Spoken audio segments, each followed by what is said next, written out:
President Macron, Mrs. Macron, Prime Minister, my lords, ladies and gentlemen, it's a pleasure to welcome you to Parliament. The historical ties between our countries are long and deep.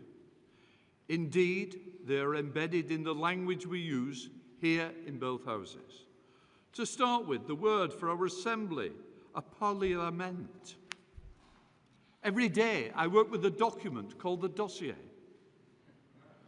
And as legislation is passed between the houses, it is still endorsed in Norman French. Our shared history goes back now over 900 years. But the Entente Cordiale began relatively recently, 120 years ago. Since then, our states have had a broad and deep partnership, working together on European and global security. Together with peaceful ties, we have cooperated on defence in the past. We have fought side by side with France in the First World War. In every town and every village, our memorials remember those who went to war and did not return. From across the country, units like those in my own constituency of Chorley, the Chorley Pals, who fought on the Somme, went and did what had to be done. And again, in the Second World War, we were proud to form a base for the French government in exile. The beginning of the end of the war came on the beaches of Normandy. In 1944, Speaker Clifton Brown led a parliamentary delegation to visit Allied troops on the front line in Normandy. And France has never forgotten how we fought together. In 2018, I was honoured to be the ceremony in Chorley, where several of my constituents received France's highest honour, the National Order, the Legion of Honour, for their part in the liberation of France. In this year, the 80th anniversaries of victory in Europe and victory over Japan, we will remember them. Our defence and cooperation continues and is more vital than ever. 15 years ago, on the 2nd of November 2010, the Lancaster House Treaties were signed. Britain and France undertook to build a long-term partnership in defence and security. Fast forward to 2025, and last month I met President Zelensky again here in Parliament, a man who we are proud to call our friend. As Europe continues to be under threat once more, I salute your efforts, Mr. President, to work with our country to build a coalition of the willing, ready to play their part in ensuring Ukraine's future security. Defence remains a key consideration, but our ties are not just defence-related, of course. They're also parliamentary ties. In March 1939, the first ever foreign dignitary to address both houses was French President Albert Le Baron. He began a long-term and welcome tradition of engagement between French and UK politicians. Indeed, just a few weeks ago, I hosted my counterpart, Speaker Yael Pivet, following a fruitful discussions at the G7 Speakers Conference. There has always been strong parliamentary cooperation. Over 100 years ago, our countries were founding the members of the Inter-Parliamentary Union, a body promoting peace, democracy for everyone through parliamentary diplomacy and dialogue. And then, of course, there are our sporting connections. Like you, Mr. President, I am a big sports fan. When people think of French sport, they often think of cycling, rugby union, fencing, or football. My own team, Bolton Wanderers, had a fantastic French player, Yuri Djorkov, when we were a good side. But I want to praise your your rugby football league, a passion of mine. In 1934, Jean Gallet took a French team that had never played rugby league and he went to Yorkshire. And thankfully, they made it to the right side of the Pennines when they came to Lancashire in England, my home county. As a result, French Rugby League was formed on the 6th of April 1934. The sport had many trials and tribulations to follow, including being banned and stripped of its assets under the Vichy government. But after the war, the French game was re-established, and French became one of Rugby League's major powers. France was the driving force behind the establishment of the Rugby League World Cup. However, the path of the game of 13 was not easy, so it was fantastic when a professional Rugby League side, Catalan Dragons, joined our Super League. Although it was great to see a French Rugby League blossoming, unfortunately, I fear we have taught you too much on the pitch. The Catalan Dragons demonstrated their prowess in 2018 when they won the Rugby League Challenge Cup, beating none other than my home team, Warrington Wolves, 20 points to 14, before a crowd of 50,000 at Wembley. As they say in France, c'est la vie. There are also feats of engineering which connect us. We all know that 30 years ago, the Channel Tunnel connected the two countries more closely than ever. But our countries also share energy links through the electric interconnectors and the great industrial partnerships such as Airbus. We are truly bound together. So, Mr. President, I welcome you wholeheartedly and hope the cooperation between our countries will continue to flourish. Mr. President, please.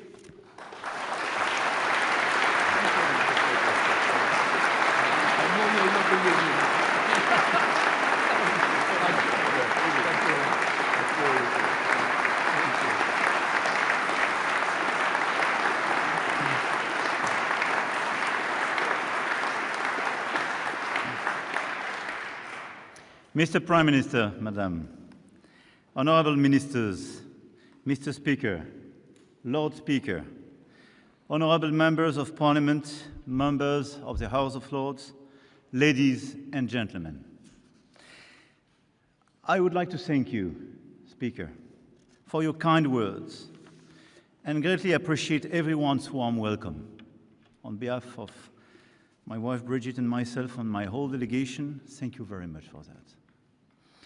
And it is a very great honor to speak before the two houses of the British Parliament, a place composed of both a high chamber and a low chamber, a place of history bygone and history in the making, a place where modern democracy emerged and the principles of democratic representation and consent were born.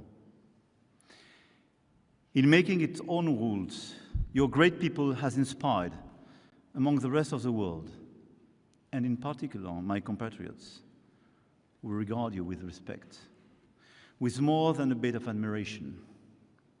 In France, Montesquieu and Rousseau drew from the works of Locke to such an extent that the Lettres philosophiques by Rousseau are often referred to as letters on the English in my country. But please, do not misunderstand me. I'm not going so far as to say that England gave birth to the French Revolution. However, I have to confess that we love monarchy, but especially when it's not at home. But I really believe that from the Magna Carta to America's Declaration of Independence in 1776 and France's Declaration of the Rights of Man and Citizen in 1789, a same pathway emerged towards democratic order and the rule of law. And so many times, this shared path was forged in the brotherhood of arms. So many times it followed the small trails of the Ardennes and the Vosges mountains under the hail of German bullets from 1914 to 1918. So many times it almost veered off course, taken up by our common ancestors, reconquering the Normandy coast inch by inch under the glaring sun of June 1944. And I would like to thank Prime Minister Starmer, dear Keir, for attending the ceremonies of the 11th of November last year, honoring our fallen soldiers, the British Red Poppy alongside the Bleuet de France, becoming the first British head of government to spend Armistice Day in Paris in 80 years. Thank you.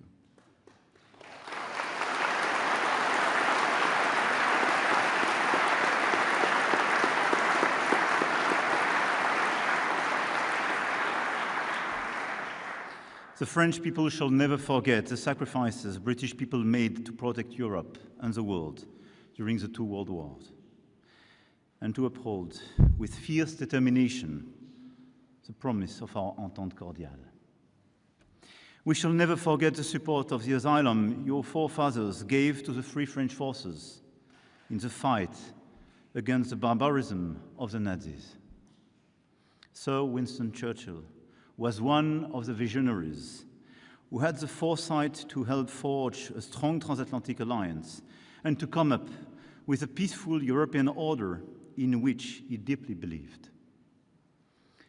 He passed this same vision on to us of a world order based on law, justice, and respect for territorial integrity. An order that is today being attacked on a daily basis as we witness direct attacks on our democracies, the return of war to our continent, the resurgence of imperial impulses, and the flouting of international rules by destabilizing powers who are attempting to divide up the world to their advantage. Speaker, you and your predecessors have become famous, I have to say, even in France, for your way of restoring order in the courts with your imperial and imperious exclamations, "Order, order." And today, we wish to join you in shooting out "Order, order" with you to calm the unrests in the world. As permanent members of the United Nations Security Council, deeply committed to multilateralism, the United Kingdom and France must once again show the world that our alliance can make all the difference. Clearly, we have to work together in order to defend an efficient multilateralism and to protect the international order as we forged it after the Second World War.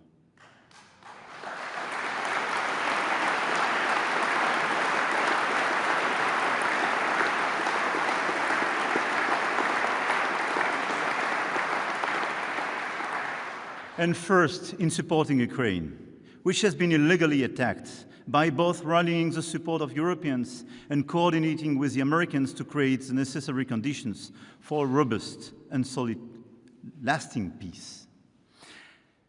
I want to commend your country. Since the first day, and even before the first day, you were part of the closest ally of Ukraine, training the army, being here the first day to protect President Zelensky, his government, and allowing their forces just to resist, as you did decades ago with my country. And together we worked very hard during the past few years in order to stand with the Ukrainian people, just helping them to resist. We were right and we are right. And because every time Vladimir Putin's Russia advances in Ukraine, the threat moves closer to us all. We will never accept the theory that might is right. And I want to be clear. This is why, together with you, Mr. Prime Minister, we decided to launch last February this coalition of the willing you mentioned. And this coalition was just the signal that the Europeans will never abandon Ukraine. Never.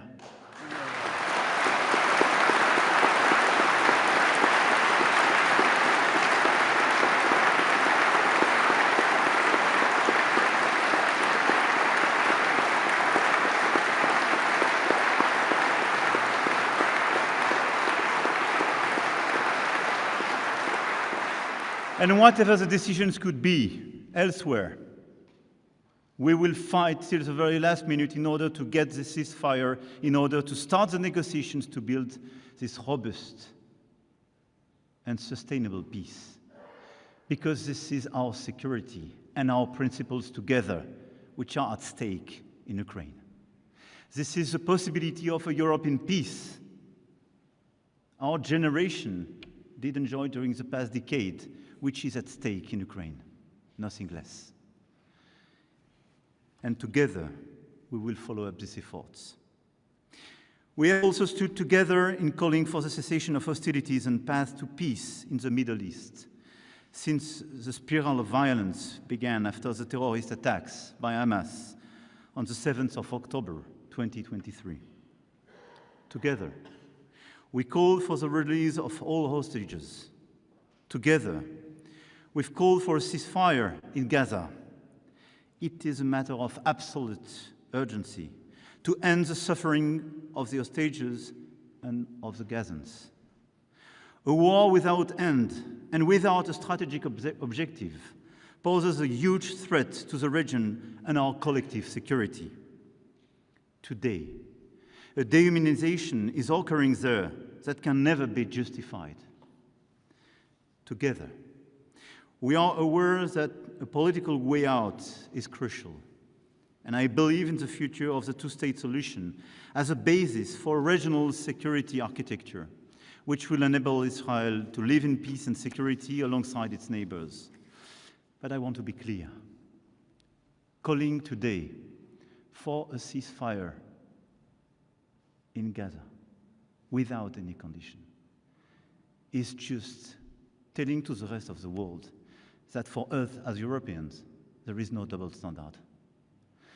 And as we are attached to human lives, as we are attached to territorial integrity, we want this ceasefire. No discussion. And today, working together in order to recognize the state of Palestine and to initiate this political momentum is the only path to peace.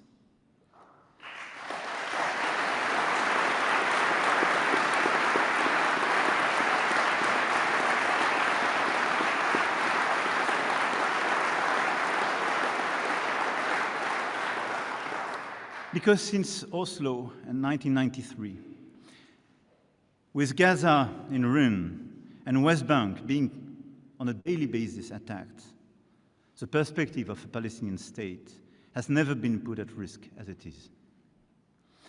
And the objective of a recognition is not just making our duty, but this is as well reopening a political perspective and refusing just an answer based on security. And this is why the solution of the two states and the recognition of the state of Palestine is as well, according to me, the only way to build peace and stability for all in the whole region. This approach is in line with our common refusal to tolerate the threat posed by an Iran that possesses nuclear weapons. There again, we know all too well the limitations of solutions based on force and the temptation to bring about regime change. France, the United Kingdom, and Germany, in coordination with all stakeholders, have the duty to bring about a stringent negotiation which ensures international monitoring of Iran's nuclear program over the long term, thereby preserving the international non-proliferation framework as a foundation for collective security. It is with the same coherence and firmness that we must act to defend the world order. In Africa, our two countries have had a weighty past, which is why we can legitimately send a message of conciliation and refusal of spheres of influence, of respect for economic and territorial sovereignty. In the Indo-Pacific, our history has made us a watchdog of the freedom of navigation and compliance with international law, which we defend. Amid these upheavals, the alliance between France and the United Kingdom has not faltered. It has even become stronger. Yes, during the past few years, this alliance became stronger. On defense and security, the Lancaster House treaties showed that we were willing to cooperate on the most sensitive subjects regarding our sovereignty and our deterrence. When our two countries signed them, some clever people found a way to derive savings of resources from them, and others even dubbed them the Entente Frugale.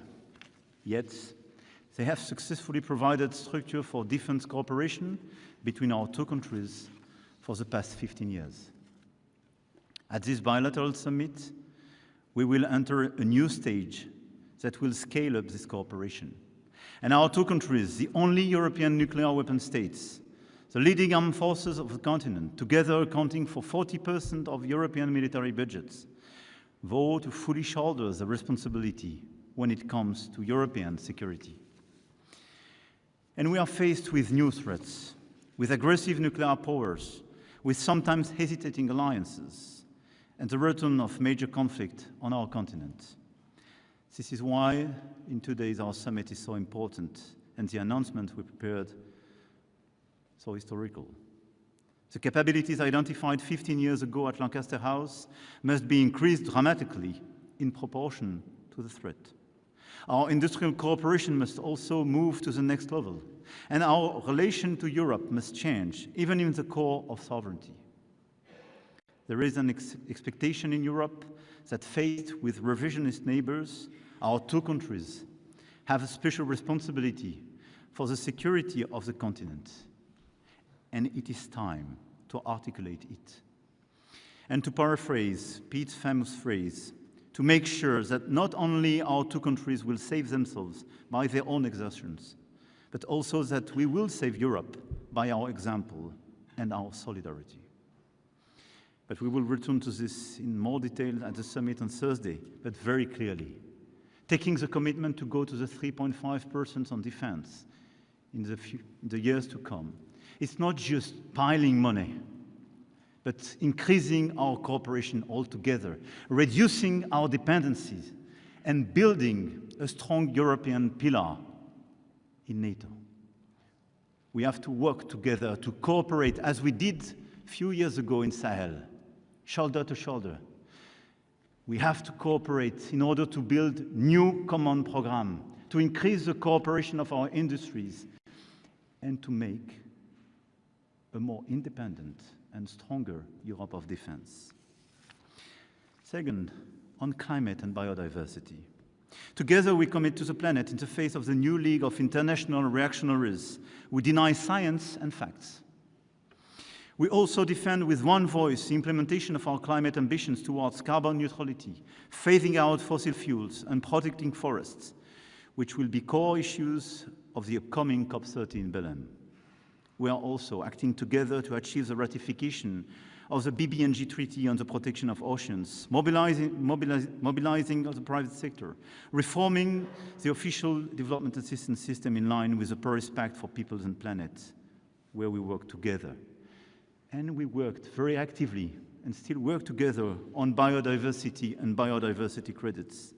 The report we commissioned together as Franco-British during King Charles' state visit to France is not just excellent, but we endorse it and we will implement it.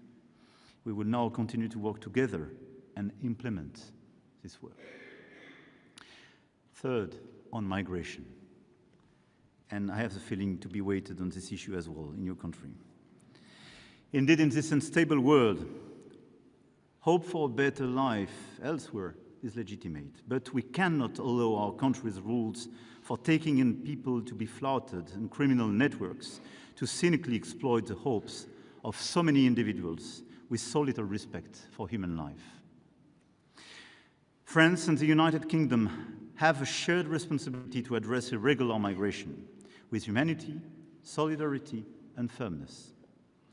The decisions that we will take at our bilateral summit will respond to our aims for cooperation and tangible results on these major issues. Very clearly, we task our Minister of Domestic Affairs to work very closely together, and I want to salute the very close coordination and cooperation. But our objective, very clearly, is to have the best ever cooperation between our two countries in order to fix today what is a burden for our two countries. But let me remind as well, as we are making these bilateral efforts, as we are stepping up the level of our cooperation, a third of the people entering illegally into the Schengen area attempt to cross the channel. And we will only arrive at a lasting and effective solution with as well the action at the European level and the cooperation, especially of the countries of first entry on the European soil, by continuing to work with the countries of departure and transit of global migration routes, and as well by addressing pull factors. But let's be clear, we will deliver together, because this issue is a clear issue for our two countries. Fourth, on economy. Our trade has been revived and has even surpassed the pre-Brexit levels. The 3,500 French companies working in the UK remains the second leading foreign employers in your country, and vice versa. And we want to do more, and at the occasion of the summit as well. We will deliver additional results, additional investment, and very strategic investment in the energy and space fields where we have long-standing cooperation, but where we want to build a new step forward and open a new era. Since the last time a French president spoke before you in 2008, Europe has changed. First of all, of course, because the sovereign British people chose to leave the European Union in 2016, a decision that we respect, even if we found it deeply regrettable. I am aware that I am the first European head of state to make a state visit since the United Kingdom left the European Union, and I take full account of the importance of this moment. It took us a few years, but we have agreed on the foundations for our new relationship. After the withdrawal agreement and the trade and cooperation agreement, reinforced by the Windsor framework, and some of us worked very hard on all this text. I have great memories. I support Prime Minister Starmer's efforts as well to restore trust, ensure compliance with the agreements concluded, and strengthen this framework through targeted cooperation in our common interest. I welcome the fact that on the 19th of May, we were able to define a pragmatic roadmap between the European Union and the United Kingdom on defense, energy, climate, and other issues. But just as leaving the European Union did not mean the United Kingdom left Europe, efforts to address the challenges facing all of Europe cannot be limited to the European Union alone. What is at stake today in Europe is our ability to shoulder the responsibility to ensure our continent's security ourselves to a greater extent. What is at stake today in Europe is our ability to invest in key technologies of the future: AI, quantum technologies, space, biotech, decarbonized energy sources, and defense industry, as I mentioned, in order to avoid strategic dependencies and disengagement that would put us at risk, and especially the risk of a slow death, to mention Mario Draghi. Indeed, we have to de-risk our economies and our societies, first from the risk of the lack of innovation, and this is what we experienced during the past decade if we compare our countries with the United States. But we will have as well to de-risk our two countries for the excessive dependencies on both the US and China. I do not put a sign equal between China and the US. We have a strong ally on one side, and a challenger, sometimes a partner when we speak about climate change with China. But let's be realistic.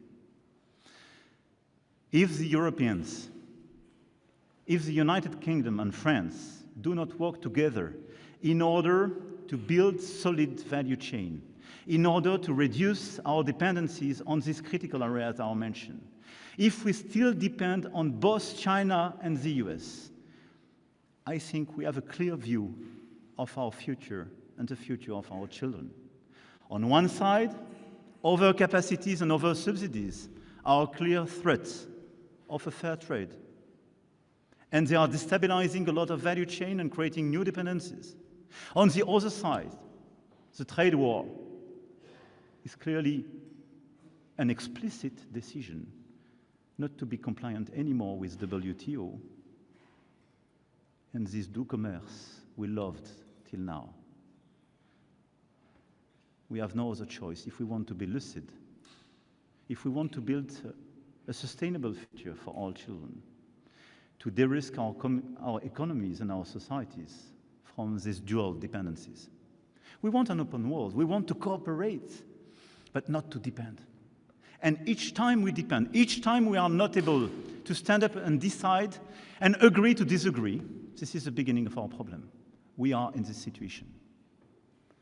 This is why we have to work very hard together on this technological and economic field in order to strengthen our value chains together and reduce these dependencies. But what is at stake as well today in Europe is the defense of democratic models amid foreign interference, information manipulation, domination of minds by negative emotions and addictions to social media. This is the big other risks.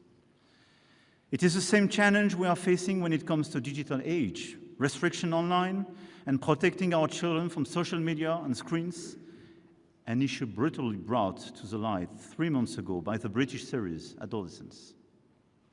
And let's be clear, this is the same type of risk. Being vulnerable to algorithm designed in the US,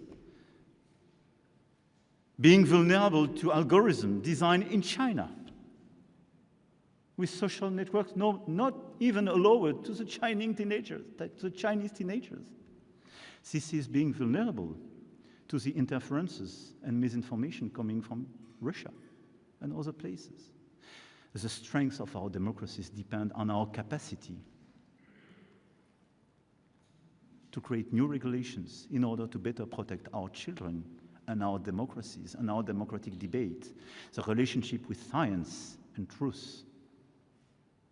Otherwise, our future will be decided by those who will decide for this algorithm.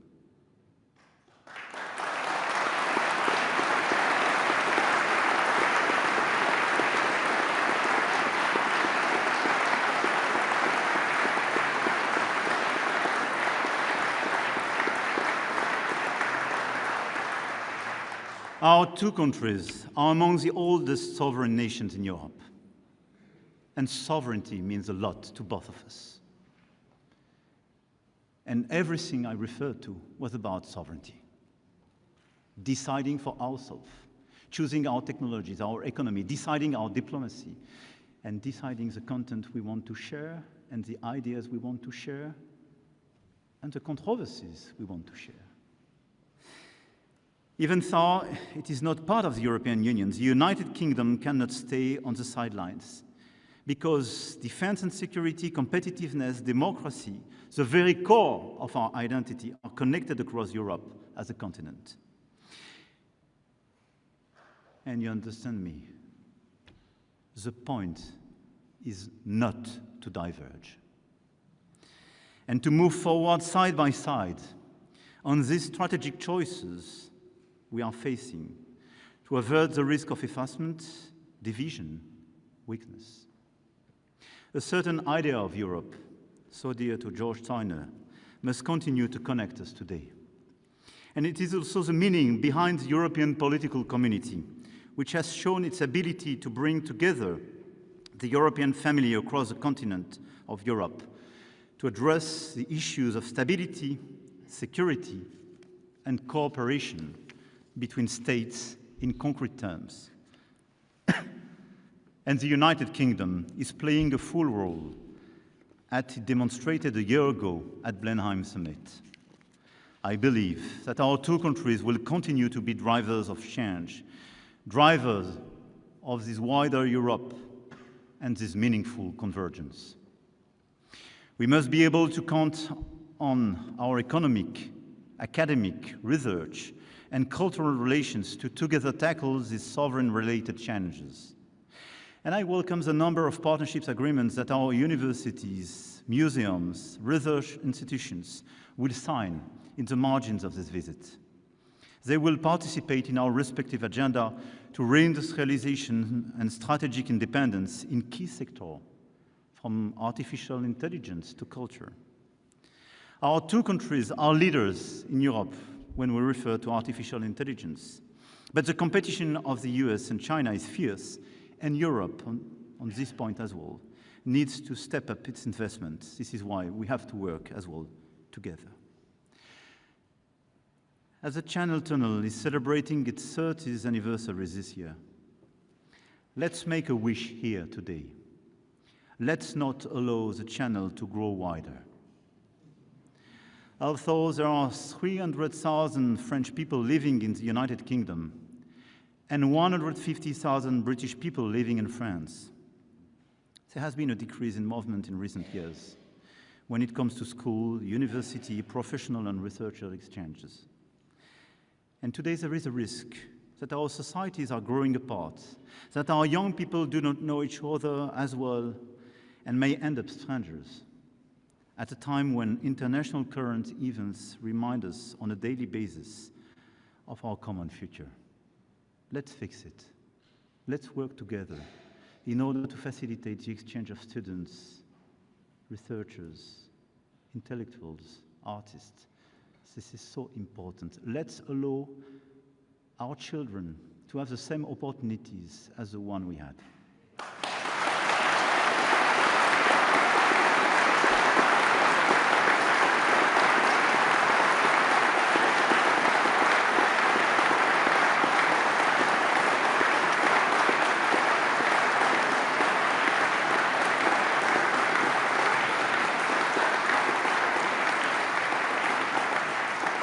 Members of Parliament, my lords, tomorrow at the British Museum, we will officially announce an historical exchange.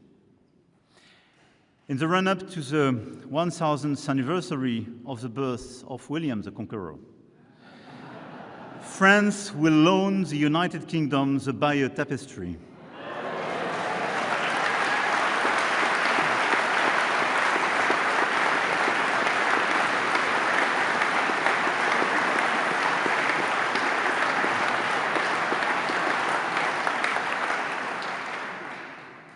To say it took probably more years to deliver this project than all the Brexit texts. Because we launched it together with Prime Minister Theresa May at that time during not a state visit, but a summit a few years ago. But at the end of the day, we did it. And the tapestry will be displayed in London, while the National Museums of Rouen and Caen will receive the Sutton Hoo treasure on loan. And I think these mutual loans of these extraordinary national treasures will involve fascinating human exchanges, which will certainly be positive for our future in terms of culture. And let's see this exchange happening between summer 26 and summer 27 as the beginning of this new era of exchange and the reopening of these mutual movements. The times of William the Conqueror are over, happily. And the roles of charging cavalry as well. Our Entente Cordiale, sealed 126 years ago, has enabled our countries to bring their futures closer to protect Europe's strategic balances and to enter into an era of cooperation and competition, replacing our battlefields with football and rugby fields, as you mentioned.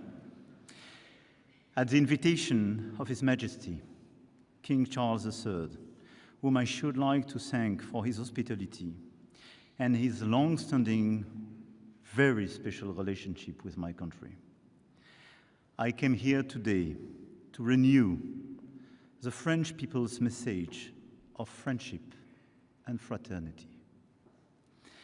Yes, finally we meet again.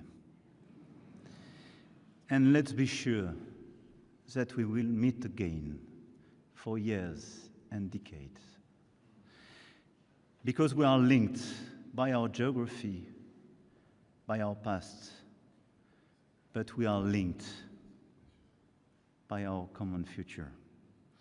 And the only way to overcome the challenges we have, the challenges of our times, will be to go together, hand in hand, shoulder to shoulder.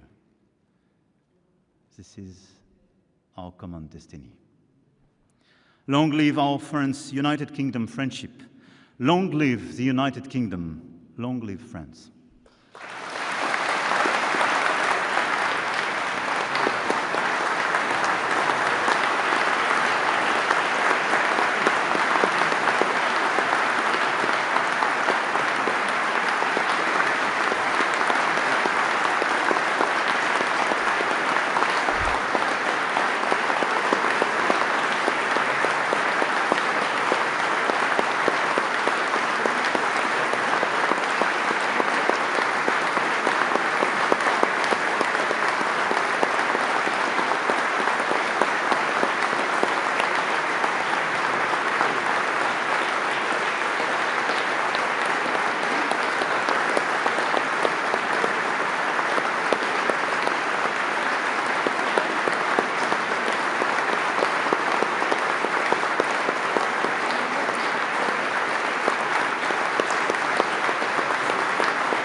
President Macron, Mrs. Macron, Prime Minister, my lords, ladies and gentlemen.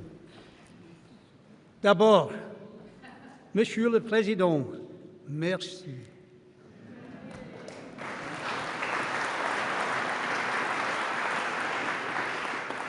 Thank you for a speech which provided both a reflection on the depth of our friendship between our two nations and an inspiring vision of how that friendship can grow in years to come.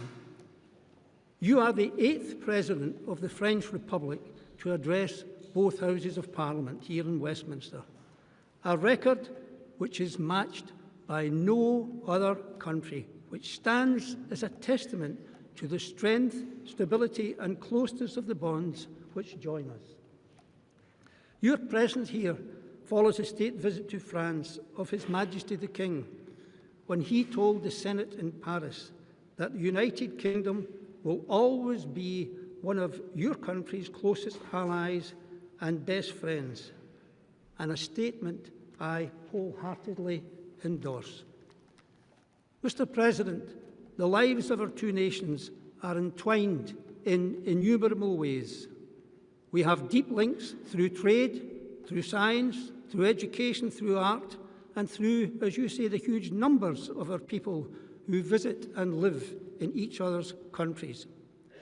And I'm proud that French art lovers are currently flocking in their thousands daily to an exhibition in Paris by one of the UK's foremost artists, David Hockney. And, Mr. President, I'm delighted that British football fields have been graced over the years by the talents of French stars, from Thierry Henry to Eric Cantona to David Ginola and to Ibrahima Konate. And on the subject of football, Mr. President, as a proud Frenchman, you must have been delighted to see the emphatic victory of Paris Saint-Germain in the UEFA Champions League. However, as an avid fan of Olympique Marseille, perhaps you might have found it a little difficult to join the celebrations enthusiastically. I was honoured to be warmly welcomed to the Senate during my visit to Paris in March, and I hope soon to greet Senate President Gérard Larcher on a return visit to the House of Lords. And whilst in Paris, I was privileged to be invited to visit the Cathedral of Notre Dame and to witness its extraordinary rebirth following the devastating fire of 2019. Mr. President, we in Britain recognise that this breathtaking project was led from the very top of the French state.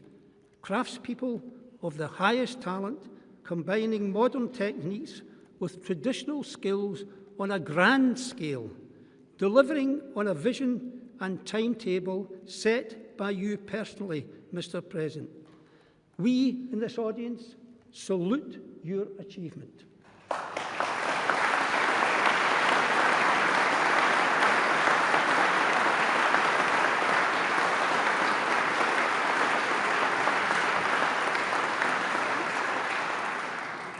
Mr. President, I am sure you cannot avoid noticing that some of the paintings here in the Royal Gallery bear witness to a shared history which has not been without a certain number of what you might call contretemps. But the differences and divisions that these paintings record are a thing of the deep and distant past.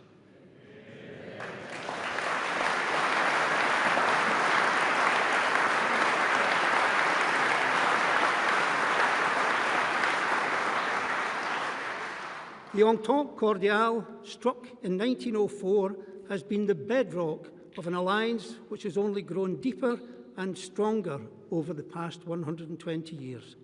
And today, the United Kingdom and France stand together in facing the challenges of our age, whether in our support for Ukraine, as you so eloquently stated, our defence of liberty and democracy, or our shared determination to tackle climate change.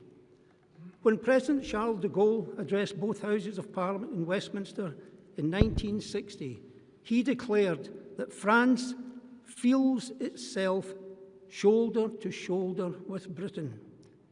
65 years later, I will use de Gaulle's own words in the original French to assure you, Monsieur President nos deux pays reste côte à côte. We are still shoulder to shoulder. And as a Scot, may I say that the friendship between France and my part of the United Kingdom dates back a little further. In fact, some 730 years. The old alliance forged between Scotland's King John Balliol and France's Philip IV in 1295 was hailed by de Gaulle as the longest lasting in history. In honour of that old alliance, I offer you some words of goodwill from Scotland's national poet, Robert Burns. They are known by every Scot, but I understand that they are also sung in France in this translation. Buvons ensemble à l'amitié et au jour du temps passé. We'll take a cup of kindness yet to auld lang syne. And Mr. President, in that spirit, who knows, perhaps we will be singing that together at the state banquet tonight.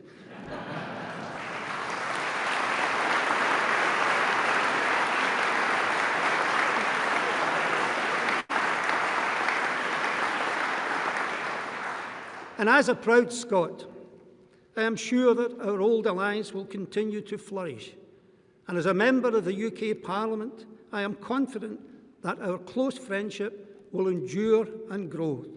And as I thank you on behalf of Parliament for your speech today, I cannot improve on your words to our King on his visit to Paris, when you told him that our two fraternal peoples are united in unwavering alliance. So allow me to finish, Mr. President, by saying, on behalf of my colleagues, Vive la France!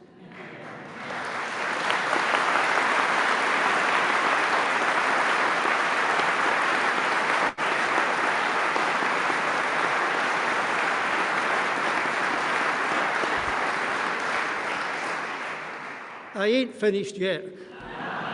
Long live the United Kingdom, and long live Franco-British friendship. Thank you, Mr. President.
President Macron, Mrs. Macron, Prime Minister, my lords, ladies and gentlemen, it's a pleasure to welcome you to Parliament. The historical ties between our countries are long and deep. Indeed, they are embedded in the language we use here in both houses. To start with, the word for our assembly, a parliament.